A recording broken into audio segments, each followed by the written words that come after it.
Hello everyone, this is Matt Docker here, and today I'm going to be teaching you how to do a Heartline roll in Planet Coaster.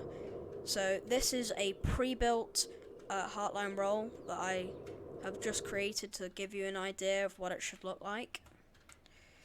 This is a Heartline roll. You can tell it's a Heartline roll by the way that it spirals around the track rather than being in a straight line, which I will demonstrate in a second.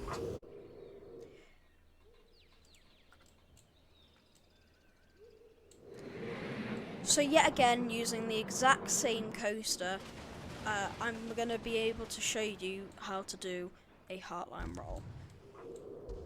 So, to start off with, you want to put your roller coaster into these small 13.12 foot segments, or 4 meters if you have it in the metric system. And then what you want to do is you want to go into utility settings and go on to banking offset and take that to about 5. You can do it as 4 if you don't want it as heartlined. Different coasters have different amount of heartlining, but that's completely up to you.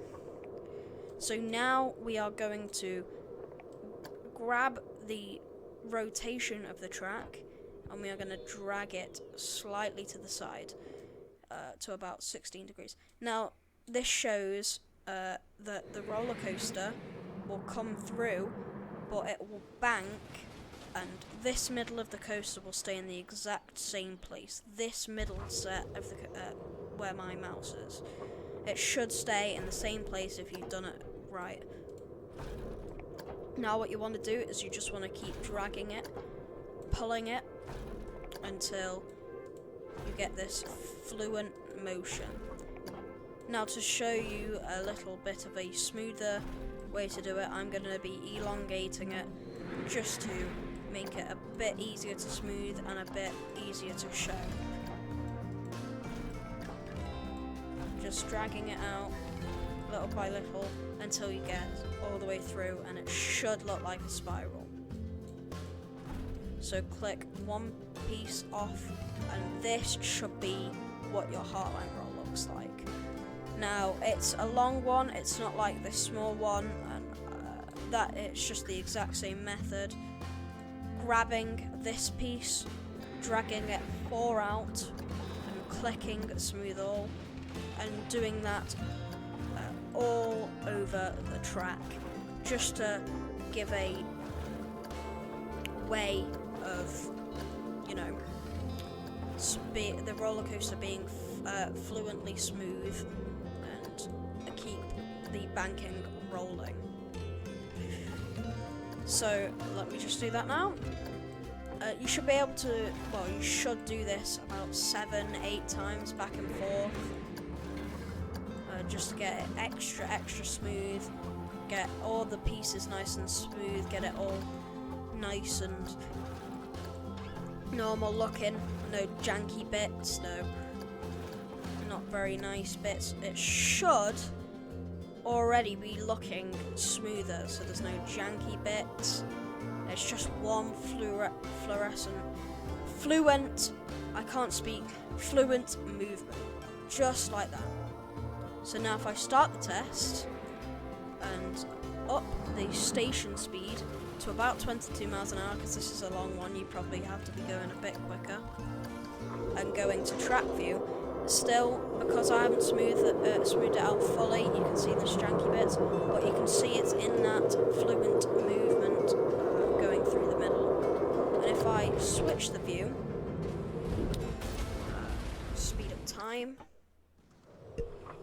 and go into this view, you can see that it's banking into the middle of the track instead of going just straight through the middle. And this is a great thing to do if your roller coaster needs a good smooth. It needs to be as smooth as possible to add the realistic factor to it.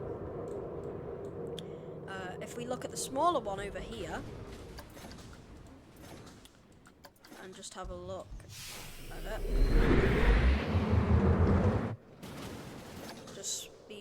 a bit.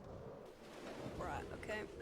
Now you can see that this one, because it is made out of 4-meter segments, it is a bit more crammed together looking at it. It isn't as heartlined as the others, because if we just go like this, line it up and go across, go back a bit, this one is much wider than this one is. So finally, to show this off, I have linked the two coasters together and I have put them synced up just to show you the way that they go around at the same time, and showing you how versatile they can be with the amount of banking offset that you put on. So let me place it into testing. They're going at the same time, going into the inversion, going very slowly and pulling out like that. That just shows that speed is pretty much key here. You have to have a pretty speedy coaster to get through the entire inversion. If you're coming out of a station, you probably need to have a dip, but I haven't done that. I've just sped up the station.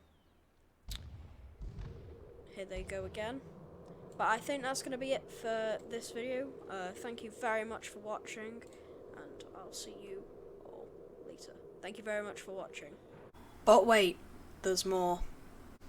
So basically, I decided that I was going to finish building the coaster for no apparent reason, so here that is.